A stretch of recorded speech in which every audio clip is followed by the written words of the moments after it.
It says, Vayishma Yisro. So, for a good night of Shabbos, sorry.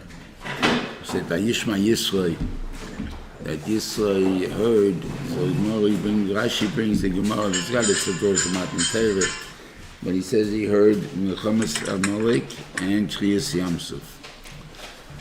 He said, so what Shiva is, Kriyas Yamsuf, you understand, it's a big mess, a thing that's, what he called, very wondering, So so he heard it. He came. He saw the Nisan HaKadosh Baruch Hu. He saw what God does. So he came. But why did he hear me on Milchemes Amalek? What did he hear? I mean, Amalek was a small nation. The fact that the Rebbeinu took care of Mitzrayim, I don't know what the big problem was about Milchemes Amalek. I didn't know it was a small nation. Huh? I didn't know that Amalek was a small nation. Well, you want to figure it out. They're starting from Esau's son, not his son, his grandson. Okay, so how many people do you think it is now? So it's two generations later than Kleisol. But Kleisol is from. Okay, and we had more children. Okay, now you say it's a head a little more than us. Whatever it is, it's not talking about hundreds of millions. So what's the big deal? What do you mean? The same way to hear about the split of Red Sea, how there was miracle. Yeah, but there was no miracle in Milchemes Amalek. There was no miracle. They fought a regular battle. They got an army together and they fought and they got the battle and they won. Why they inspire Yitro if there was a miracle? Huh? If there was so that's exactly what he is. So what was the big deal? So he said that the fact that you can have such kfirah of Amalek, the shot is it's so pushed, the nisim, you can deny it. That itself, then we need to have a chinuch for our own children.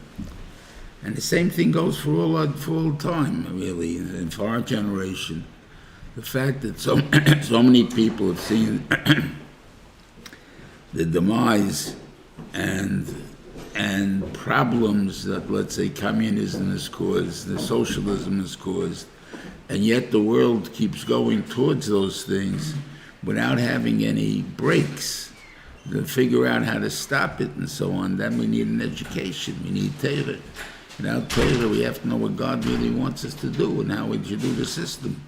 And therefore, that's what the Torah is interested in. And that's what he said, what he heard. He heard Amalek, that there could be such a thing. We need education. We need Torah. So he comes, Yisro comes and he says, bring you your wife and her 2 children. And the Torah here passes over the names that Gershom, Ger Yisrael Tzorchia. I was a stranger. Shem Echad Eliezer, L'Keyazi Avi Be'ezri V'Zetzei Mechav Pari. The truth is, it should be just the opposite. The first one he should have been named after the fact that he was saved, and the second one is when he should say that I was in a strange land and I was successful. So the Rosh Shiva again answers the same point, that and he brings rayas from this many times. Aboyim Mitzrayim, that we always have to feel that we don't belong. If we feel that we belong and we're not in Golus anymore, that's when we have a big problems. The most important thing. So if I don't feel I don't belong, then there's no point in saving me, because he didn't save me for me. He made me save me to infiltrate in America. Every year, how many Jews stop calling themselves Jews? Identification. We never grow out of this 5-6 million that we have from the time of the war till now, the Second World War. That's talking about over 70-something years ago. And we still have the same number. How come that we have the same number? Because people stop identifying themselves as Jews. They don't want to be known as Jews. And therefore they're very comfortable in the United States. And this really is a problem that we all have. I'd rather live in New York, I'd rather live in whatever it is there. Other cities in the United States, it's more Torah-dik than Eretz Yisrael, and so on. It's still Golos over here. And anyone that thinks it's not, that's the mistake he's making. We are in Golos. The Rebbein Shem has done many chasodim for us in this Golos of America. In fact, that he gave us the ability to compete, and therefore we're not always downtrodden. Baruch Hashem, we're very successful. Anything there, that's one mile that we have in America. But also the Rebbein Shem did a very strange thing for us. We were always called the wandering Jew, because we had no mokim. The Goyim all had their mokim. Ireland for the Irish, the Italian, Italy for the Italians. I mean, everybody had their mokim except the Jew. The funny part is, now everybody doesn't want to have a mokim. I want to have houses in South America, one in Switzerland, and one maybe by the on the what do you call it? In France, on the Mediterranean, and things there. I mean, I don't want to live in one place. In fact, here in America, we don't even feel strange about moving. Let's say we're moving to Florida now. Florida became the third largest state. All of a sudden, they're overpassed New York. And why? Because people are moving from New York to Florida. I mean, it's nice and warm. It's a nice weather. They like the weather better, and they move. Why? You lived in New York all your life. You have your friends are living there. I'll make new friends. And if I move to California, I'll move to California. And it's all the Jews are all over the place now. And the reason is because we don't feel we have to belong anywhere. But not only us, the Goyim don't feel they have to belong anywhere. And that's the midah that we feel more comfortable because of that. But that's a chesed he did to us. Yeah.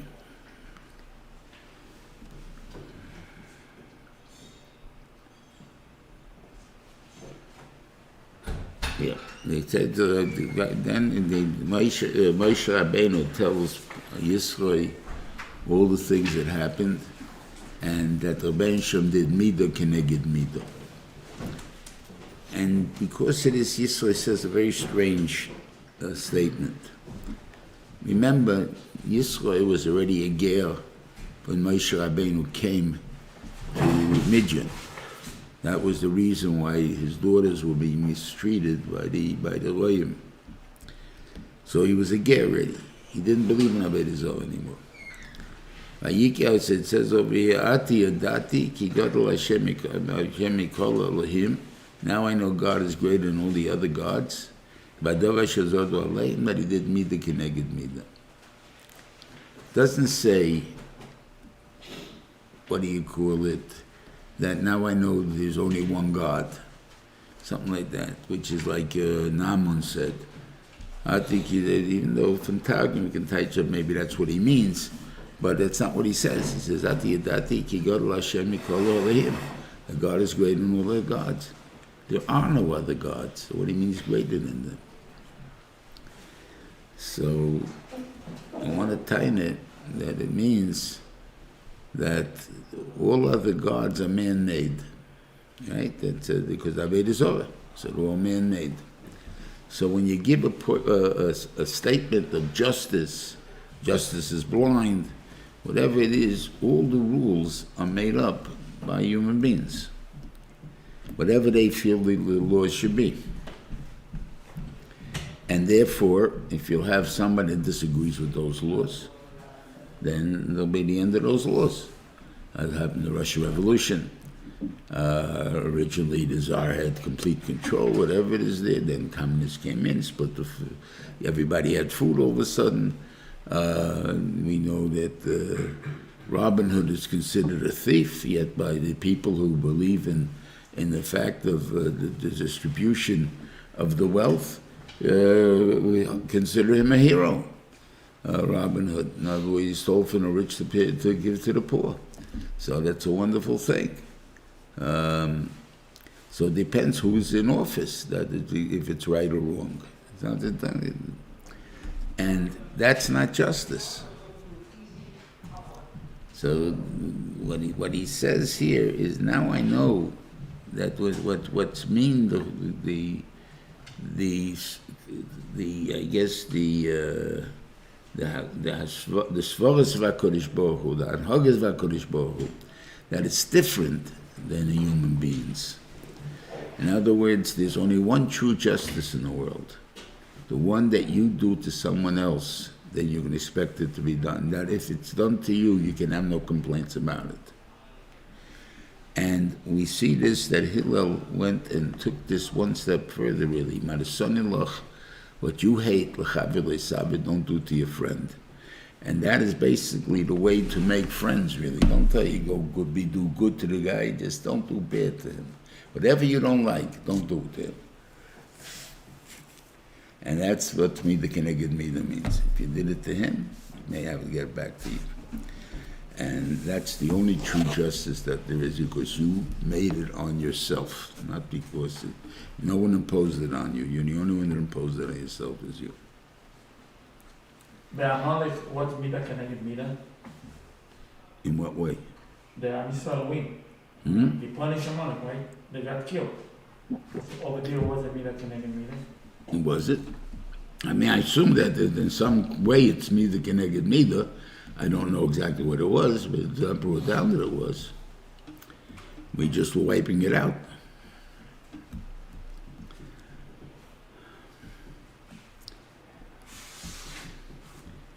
Then it says Yisro took korbanos, and Aaron the Chosek Yisro came to eat with him. And Rashi brings down the Gemara and says, where was Moshe? Since the whole thing was that he came to see Moshe, and all of a sudden Moshe is not here. Where was he? So he said, he was serving them.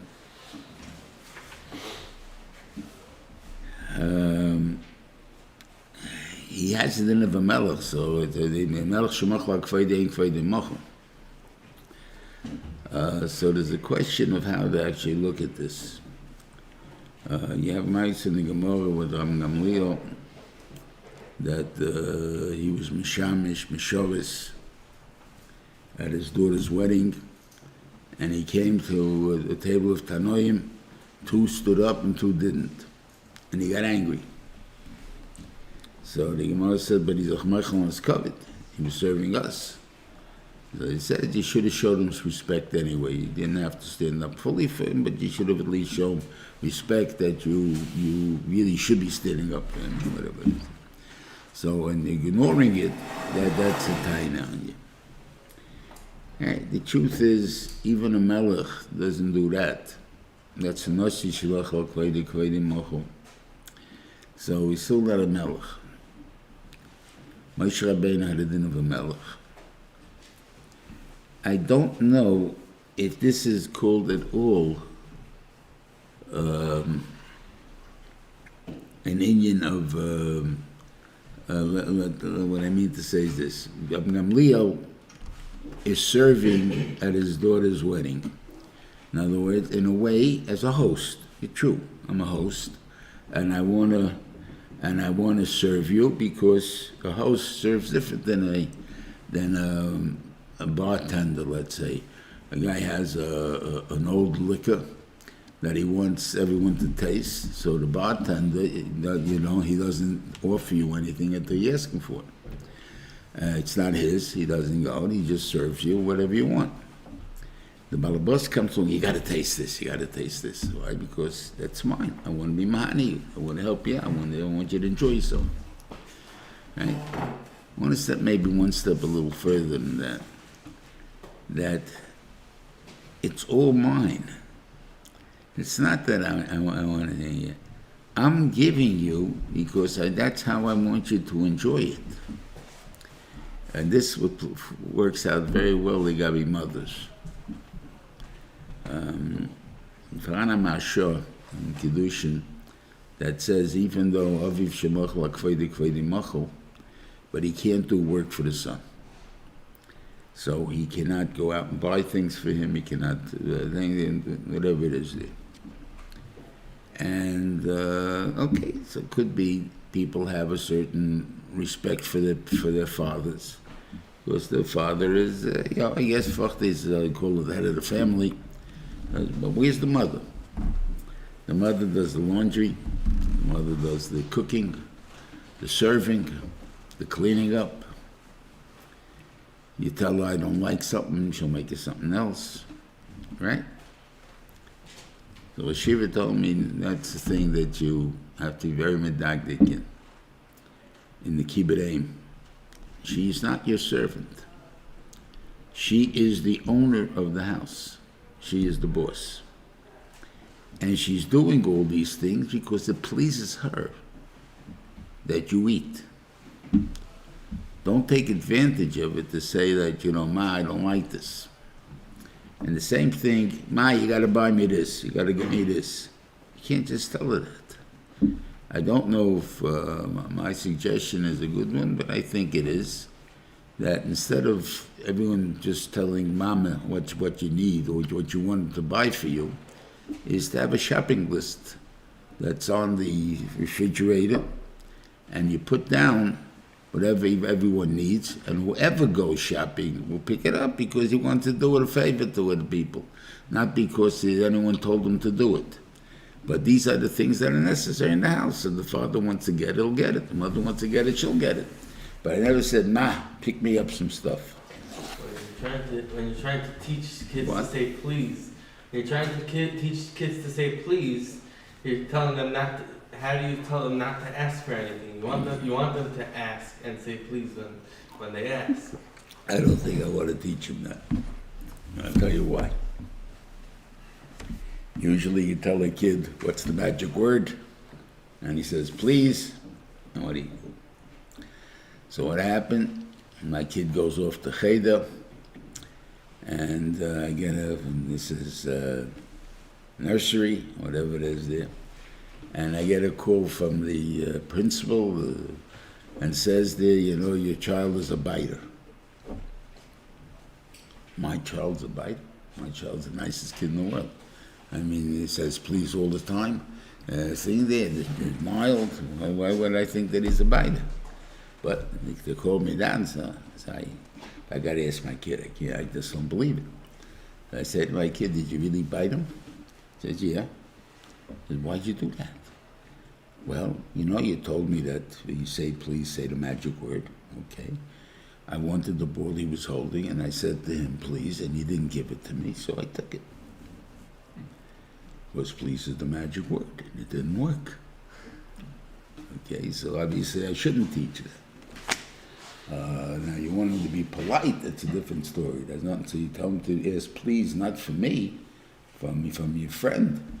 If you want the ball from your friend, from your sister, from one of you, go there, say please, maybe she'll give it to you. Maybe not. But you can't expect it because of that, and it's important, these lessons. But the parents, you can't ask it. Now, of course, we all ask our parents for these things, that's the Torah. And that's where, according to the Mashur, we're all Yisro. Because we have no right to ask of a parent to do something, to serve us. That's what they're really doing, they're serving us. Ma, I don't like this, and you're insulting her also. I don't like your chicken. You may make me some eggs. And that's the way they talk, right? I think what Nechemia is asking, is if you have a kid that you're not saying anything to, he's either going to say, Ta, give me a drink, or please can I have a drink. He can't pour himself a drink. Okay, so you say, please can I have a drink? So Whoever he has, and there because he's not capable of taking for himself. You're going to take the big bottle of soda there, and the kid's 3 years old, and he's going to take it, you'll have a kitchen to clean up. Right? So you want the kid to tell your needs to what he could, but I'm not asking you to pour for me. I'm saying, can I have some soda? Who is the I? I don't know. Who you're talking to? I don't know. So you- But it's better to teach- Dad, get me soda. That's wrong. That's wrong. So it's better to teach the kid to say, please, can I have a drink, than say, please, could you pour me a drink? Yeah, you can pour me. Will someone pour me? I guess would be a better expression of the thing. I'm not. It's. I didn't say it's an easy problem. It's a problem, though. You can't. You can't just. Or you have to teach the kid this is only now when you can't do it. So, you know, and also if you're sick and this and that, we want you to tell us whatever. If you can't do it yourself. But obviously you have to learn how to do things yourself, and you can't ask Daddy just to do it. And he's not your slave. That's the point. And that's a bit with mothers. It's a lot because she does all these what we call low jobs, what the cleaning lady does. So then, so she's really the cleaning lady. I mean, I asked my mother too, but she's really the cleaning lady. Marshal means any action. I'm sorry? Marshal means a nice abdus or anything. Say it again. Anything that the father or mother does is considered abdus. No. Why I want to do it for you. That's what I'm saying. Moshe did it willingly, meaning I'm giving you as the host. I'm the boss of the kitchen. I'm the caterer. You know, the caterer is the boss. You eat what I serve you. You know, they don't need anything else. If I want to be nice, I'll give you something else. That's my decision. But it's not because you have any chaos here.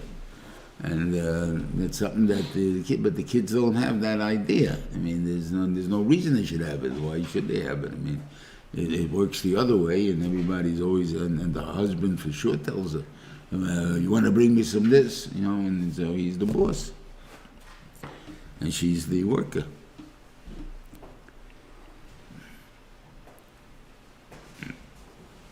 Okay, skip them over here.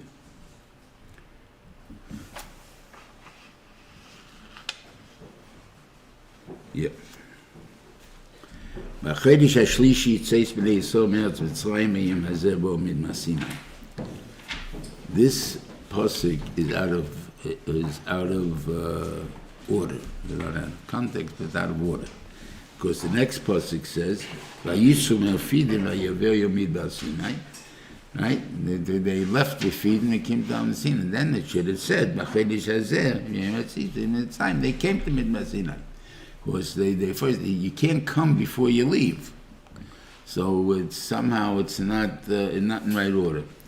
I think it's the Chaim that wants to show Kavayochel how much the Rebbeinu Shalom appreciated Klal Yisrael's keeping the appointment that was made by Ma'aseh Bereshis. That you came. And like he was excited, like the chosin to the Kala. He saw the Kala showed up. And therefore he was so excited he spoke out of order. And stuff like that. Okay, it's a nice way of looking at it. Then Vayichan Shem Yisrael neged Harav, and Klal Yisrael was Ki'ish Echad B'leiv Echad, because he uses the singular Vayichan Yisrael neged Harav. Before it says Vayachanu, they camped, and now it says he, Vayichan Yisrael, and he can call them by name as Yisrael. You can say Yisrael, though, is the, what do you call, but the Gemara says, like the Yishachad B'leiv Echad. You can say, though, as correct in English, I don't know, in Hebrew the grammar will be that way. When your noun is singular, which is Yisrael, not B'nai Yisrael. B'nai Yisrael could be is plural. But Yisrael is singular, so then it should be Vayichan Yisrael. You know, but the fact that I guess that the Torah uses this expression of the singular instead of using the plural, instead of calling it B'nai Yisrael, which is normally what the terminology of Klal Yisrael is, not Yisrael. It says Shema Yisrael also.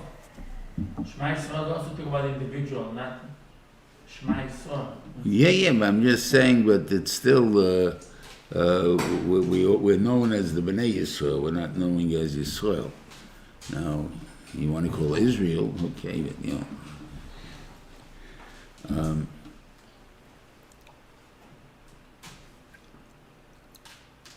so yes, the kasha, Malkin. What happened in this Vayicha Yisrael Neged Nahar was included Dosem Ba'avirim, the Meraglim, Kerach.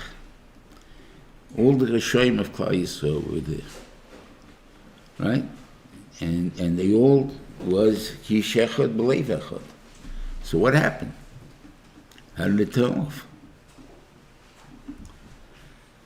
So I want to tell you that the kishra they had, that's for sure, either because they were granted it or because they actually rose to that madrega of being Nevi'im. The rotzen they had, they wanted to hear what God has to say, but they didn't have the midas that it took to become. And I think that I understand now the Mishnah in Ovis. That the Mishnah in Ovis says that what's machlek l'shem shemayim, hilo v'shamayim. Machlek shalei l'shem shemayim. Sorry. It's what's machlek l'shem shemayim is kayim all the time. And what does that mean? Meaning machlekes of hilo and shamayim. And what's a machlekes that's not niskayim, that's not l'shem shemayim, it's not niskayim, that's terech v'adosai. So I thought different ways of learning it, but I think this is the way I come out in the end. That it's really a lesson for a person who is involved in a machlekes. Do you want to know if you truly mean it, l'shem shemayim or not? So then you should be able to say over your opinion and the Chavrus's opinion and not feel any objection to it. Or I may think it's wrong, but l'maaseh, I still can say it. I say he believes that to be true. I have no problem with that. And that was, Hillel Shammai was able to do that. And this is like you have a Rish Lakish Rabbi Yehuda, and you have a lot of Maises in the Gemara, Rabbi Yisro, Rabbi Lezer, Abaye and Reuven. These are all people that were best of friends, and they argue. Like I'm to yeshiva, you'll see guys are fighting themselves all the time. They want to, they feel like they're going to kill somebody, they kill each other. And the mice said 2 minutes later, let's go eat lunch. And as if there was no animosity at all, because it was not personal. It was a question of hashkafet, and therefore we want to know who's right, what's das Hashem. We want to know what truth is.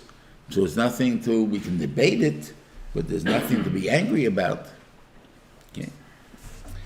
And if we really keep all our arguments, even ones that are personal, they have to cover it, whether it's to spend money, it's to save money, or these type of things, which can get quite heated.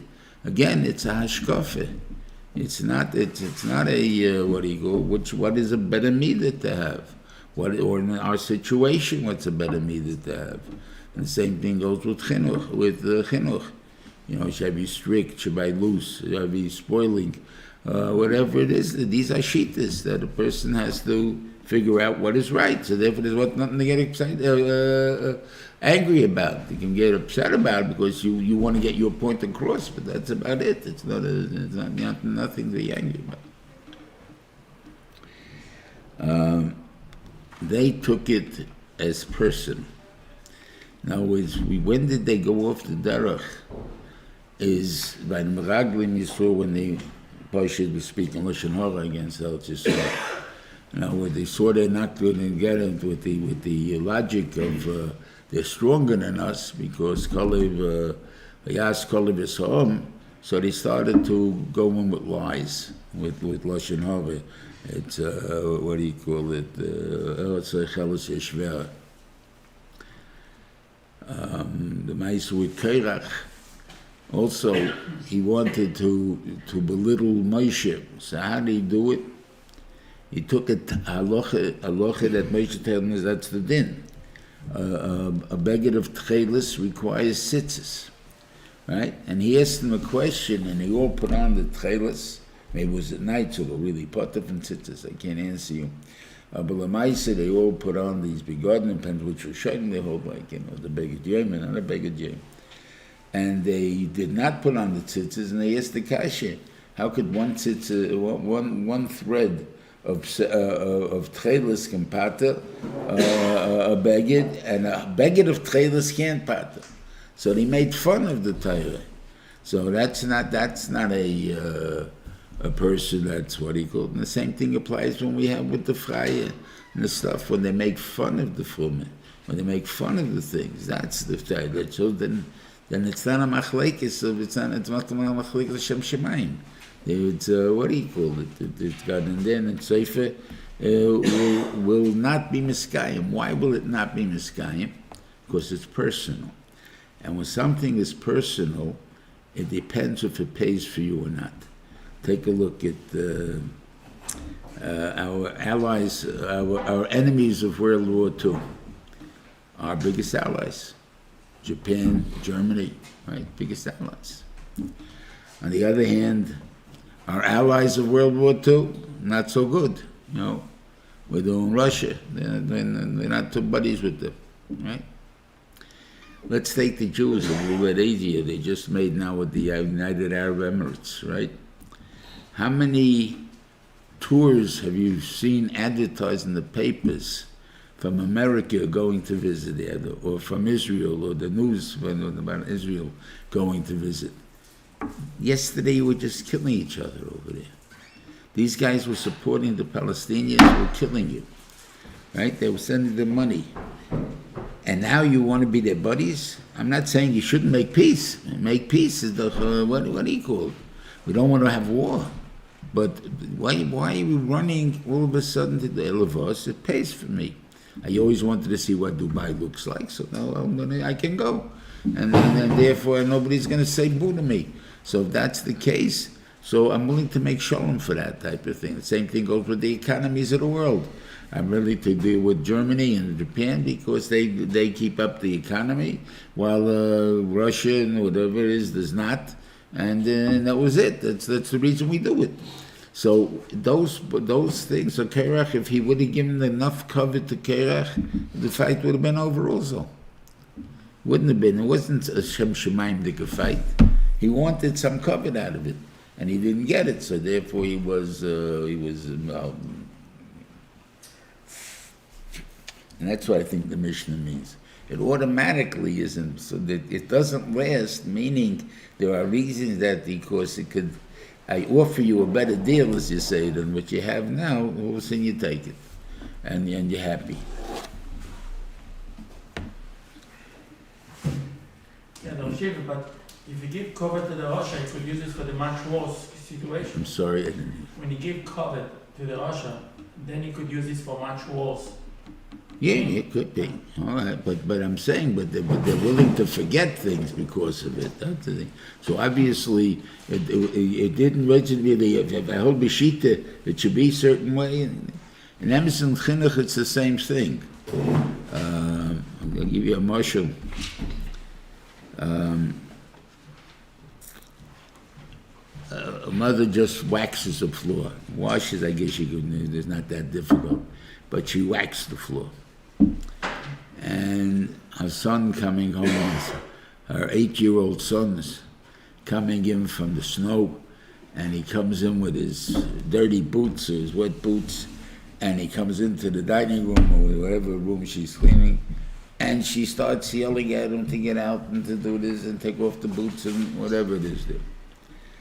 And the kid didn't know what hit him, but obviously she wants to teach him a lesson that, you don't walk in with wet boots. The floor just waxed. Assuming he knew that it was waxed, though. I'm assuming that he didn't even know that. Okay, a week later, another snowstorm, and the mother again is waxing the floor. Of course, I made it dirty the first time, so she had to wax it again. And this time, my father got a raise, a very substantial raise. And she is in a very, very good mood. And I walk in, I dirty up the floor. Come here, tzaddikel, you know. So what does the kid learn? The kid learn, but that's dirty, it's wrong to dirty the floor that was just washed, or you better stay out of your mother's way when she's in a bad mood. And that's the thing that we always have to understand, that we're trying to teach a lesson. We're not trying to teach, and that's what L'Shem Shemayim means. I'm teaching a lesson, I'm not talking about hurting people, not hurting people. I'm not allowed to hurt people, that's for sure. It's part of the lesson. But it's not that something, it's just because this time I don't mind being hurt is going to make it all right to do the same thing. It's not all right. Why does it say Zumachlekes Kerach Chaladasai? Wasn't the Machlekes between Kerach and Moshe? And I say, well, I guess they want the followers were Dasim Aviram, who made a big tumult. In other words, we're not going to see Moshe, even though he called us. I mean, Pelis didn't go, but the Bnei Kerach, whatever they are, they were all the ones that under 250, they brought to bring the Keteris. So all of them wanted something. It doesn't say anything about Moshe in the Mishnah.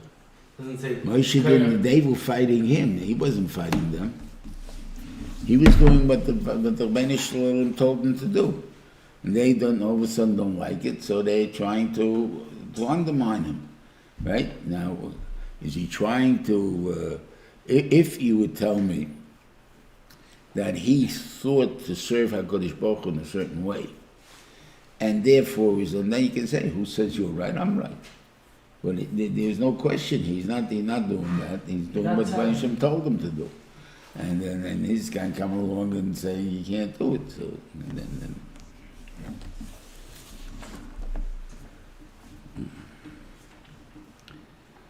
okay.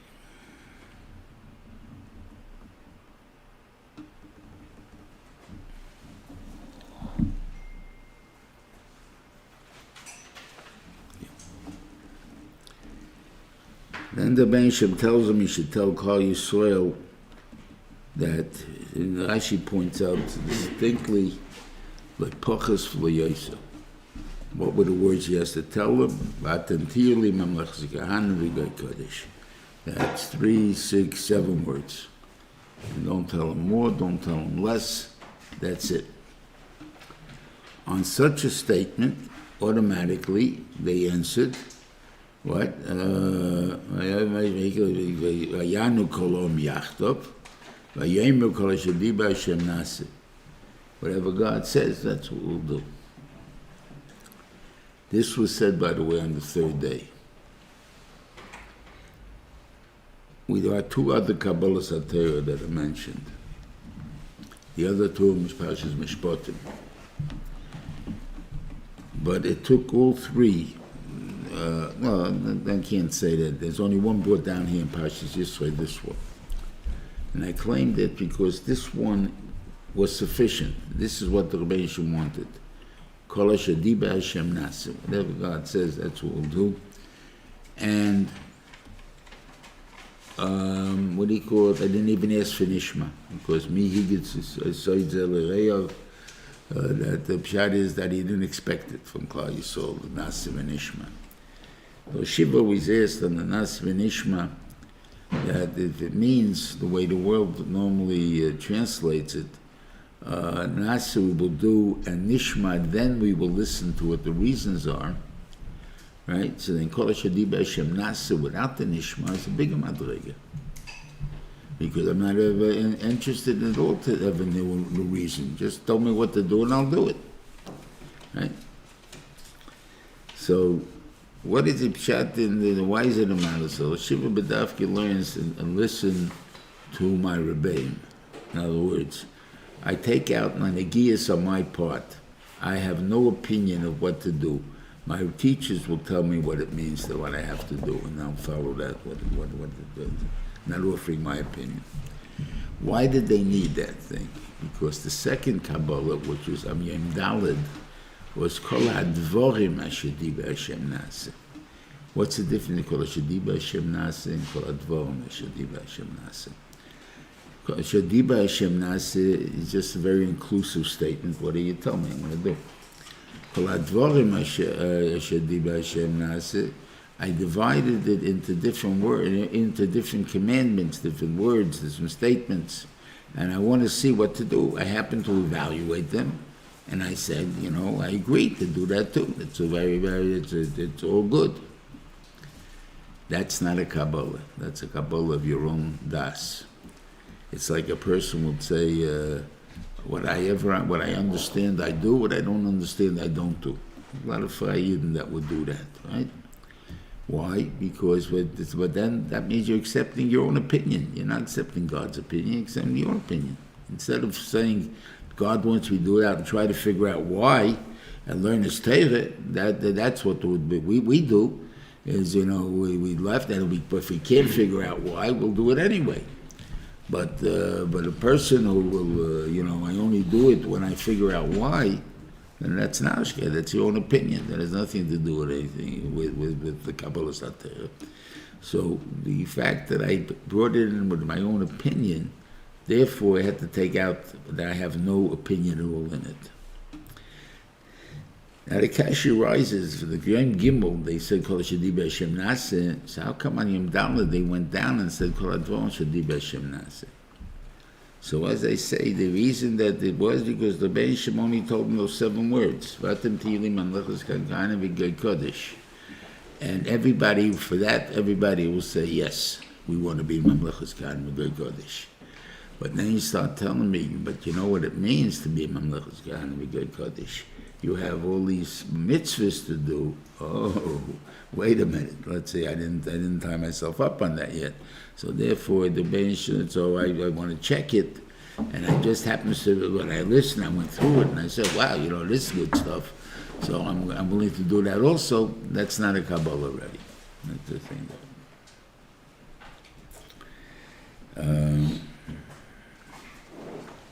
Yeah. Moshe talks about the mitzvahs over here.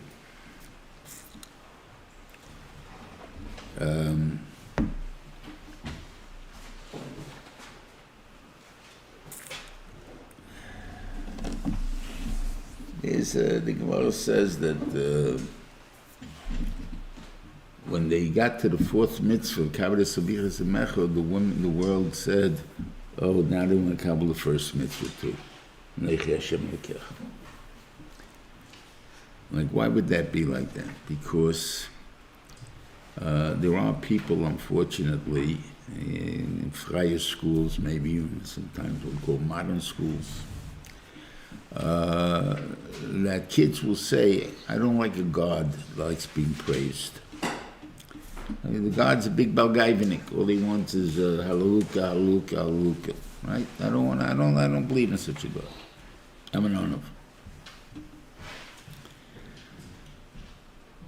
Instead of realizing that the reason that we say all the things of the halukas is to appreciate what our banished does, and therefore, because we know he does these things, we now can go and ask him for what we need. That's why we need it. It happens to be David said that he does all these wonderful things and they're worthy of praise, and he put it into poetry, and that's where we see it and we think it. So we say this down to bring out the understanding of what HaKadosh Baruch Hu does. But the whole purpose of Psuki de Zimra is not so much to praise HaKadosh Baruch Hu, but it's praising HaKadosh Baruch Hu, but it's to realize what the Benshem's keiches are and what he does. And have now come and ask me. I want you to ask me for anything you need. How do I know you can do it? Because you see what I do. So do it. Okay. So yeah. So there's two mitzvahs in the first. There's Aneicha Shem Lekech, which the essay Shitzimat Mitzrayim is Avodim. Now he has 2 negatives, which is also one. That lo yilchol Elohim acherim al ponai, you're not allowed to have any other gods with me. In other words, I don't have any partners. I'm Hashem Echad. Not just being monotheism in the sense that there's one guy has a lot of, like one God, but he's very skinny God, but he has a lot of push buttons, and that's not pshat. The pshat is the banished is infinite, and therefore there is no place in the whole universe and beyond that it's shaykh that the God is not there. So therefore, it's Hashem Echad. He's infinite, and there's no way to escape him, right? So I don't have any other partners in this job. And you also can't make any statues. In other words, a thing which ultimately can make a toyus, like by I wouldn't say by Yanish, but no, not by that.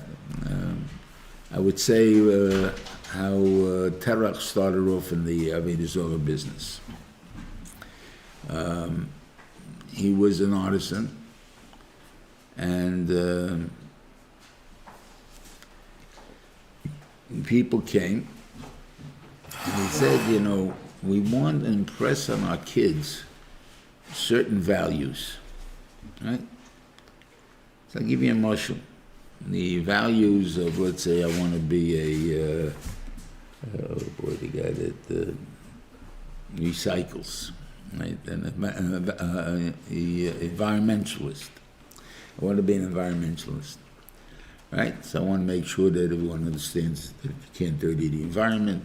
You has to keep it clean. You have to, and they went to Terach and they said, can you make me up a statue that represents this? And whatever he makes a picture of, a little statue of it. And every morning he stands up and he tells the kids, we want to be bowed down to this because these are our values. This is what we believe in. And in time, it becomes the statue is the God, because you're actually serving it. In a way, when we say, I pledge allegiance to the flag of the United States of America and to the nation for which it stands. It's not that the flag is nothing, it's just a piece of material. In fact, I think it's not even against the law to burn it. Right? There was once upon a time thought to be against the law, but anyway, they made it, it's not against the law to burn the flag. Right? But it's the republic for which it stands, our values that we want.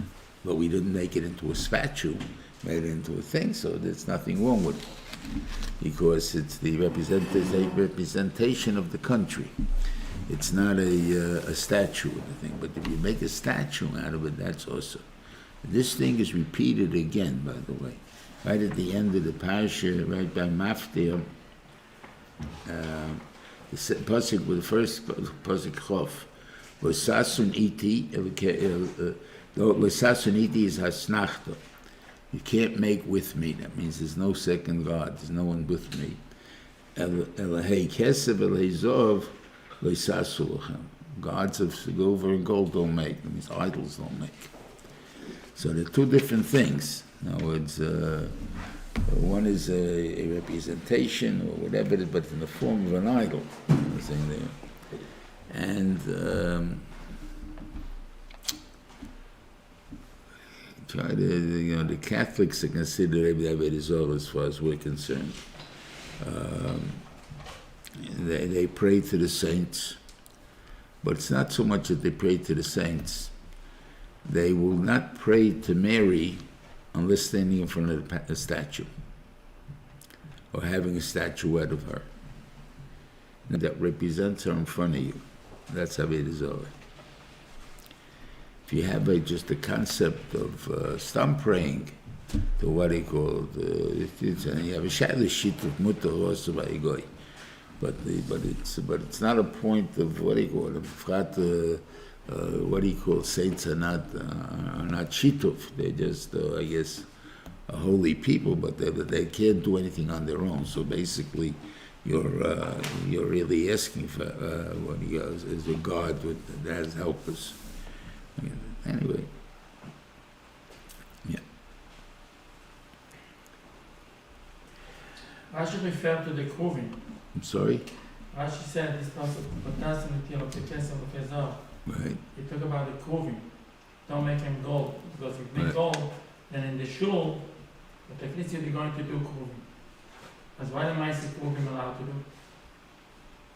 Rashi said, Bala Azir ala Kruvim. Yeah. That was a Tziva Kodesh Baruch Hu. Don't ask me why it did this, but basically the two Kruvim is a representation of us and not Kodesh Baruch Hu. And in fact, the Rabbi Sholom was a thing there with the Tzaddikim. It was like a man and a woman. It was pornography, if you want to put it that way. By Titus anyway thought so.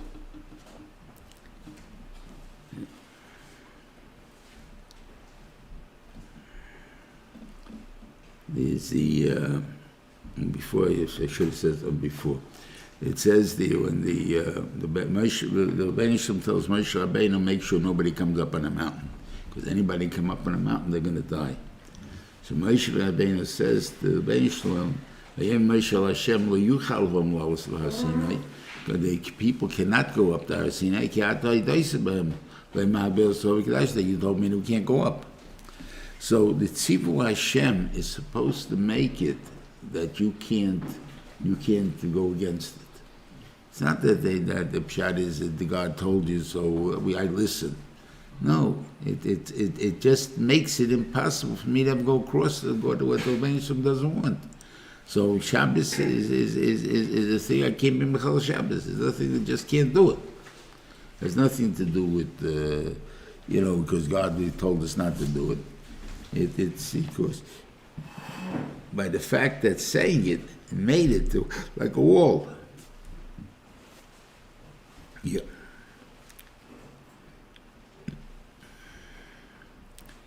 The bracha of Samazay says, what he called the banished counts 4 generations to the bad if they continue doing the same thing, and 2,000 generations to the good if it's done me'ava, and in Eschanan it's 1,000 generations to the good if it's done me'ir. I don't know, in reality how many dairas there are in the world. The world counts every 20 years, I think, it is considered a dair. But in the Torah, we definitely don't count that way. I saw a dairas minech is talking about 1,600 years. So we talk most of a few hundred years. That's only 10 generations. So, and then you have technically from Moshe Rabbeinu to Ravashi is 40 generations. Right? You got Pinchas lived a long time. Okay, good. So Avada is in between. But are there going to be 2,000 generations like that? 2,000 times 20 would how many be with there? 80,000 years, right? 2,000 times 20. 40,000 years. So the world's not 40,000 years old yet. So what do you mean there's going to be 2,000 generations? There's not going to be 2,000 generations. But I think what the Torah is telling us, and supposedly if we hold that the world's going to end at 6,000, so what it tells you is the banshee pays back in proportion to that. I guess as he gets to the end of the 2,000, it gets weaker and weaker. So we're up only to like the 300s, so that's pretty strong. So therefore we get a lot of bracha, and we do the right thing. And you see the banshee, Baruch Hashem, has given us keach again, things that we didn't have before. On the time we lived right after the Second World War, the Yiddishkeit was going this way, and all of a sudden now, and they're not even talking about, in the sense of, we were ashamed of being Jews, or we have to act like them. there's enough billionaires that are Hasidim, and what do you call Bnei Torah, and what do you call, they're also billionaires, and they have power, and they support politicians and whatever it is there, and in the business world. And Mamish, there's tremendous success of Bnei Torah, and the thing is, that's the banished is this bracha to Klal Yisrael, the Bnei Torah of Klal Yisrael. Rashi explains by the 4 generations. He says that only if they're oichsin, maise, aveseihem, Right, midei. that's what they're doing with it. Is it also by the bracha? Do you need that too? It doesn't say that. I would assume that you really don't have to, but I don't think you can do the negative. Now, you can be a Russia, I'm sure who'll take it out on you, just like it is the first generation. But the idea is that if I'm a Parav, it's handle love, so what he will assume that he will still have the pshikol, the bracha of the tatis. Because the Gemara seems to have a suffix if the schus of the others ran out. Right, whatever that means, right? I guess it means to the full schus, whatever that full schus is. We got 60 days down. We got, And I think that obviously didn't run out, so we're still there. Every Zecher has the others, banished.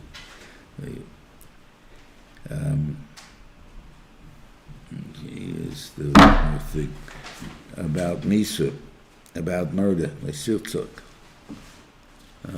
So what it means is that not only first degree murder is also, that's the way we learn, that's the one that's Chayiv Misa, that's first degree murder.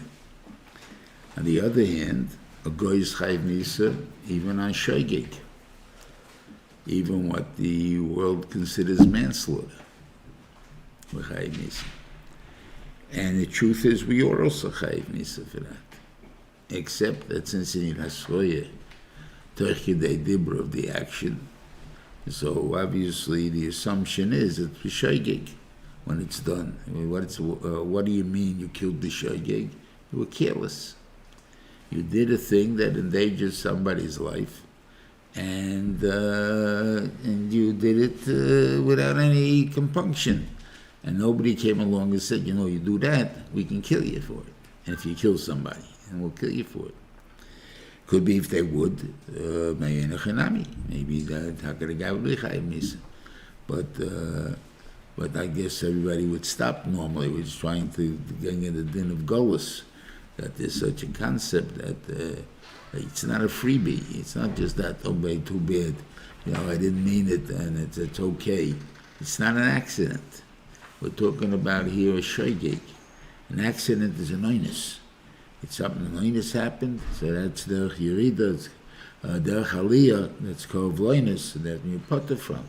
Like there's no problem to go back. Anything the Yerida is called amazed. Because you're running, you're not careful, and you hit somebody while you're running. So these are all things that people have to watch out for. And these are things that we don't. So this is the thing that when the Torah is telling us, it means Takeh Leisirtzach in all cases, because since Goyim are chayiv for it, I would think that it's also, and we're also really chayiv for it. And it's Yad Ramah that makes the chilik between this and let's say Skam Ha'agazeh Ha'agazeh. I wanted to kill you, and I killed somebody else that I'm potter for, because I didn't want to do it at all. That's because I didn't want to do it to this person at all, so that's not called murder. I have to want to kill this person. But if I don't mind killing this person, that's called killing him. So therefore, that's your chayiv for. Okay, I'd like to wish everyone a good Shabbos. And next week will be in Adar already, so Baruch Hashem will be hopefully that should really be a simcha for all of us. But meanwhile, keep healthy. And a good Shabbos.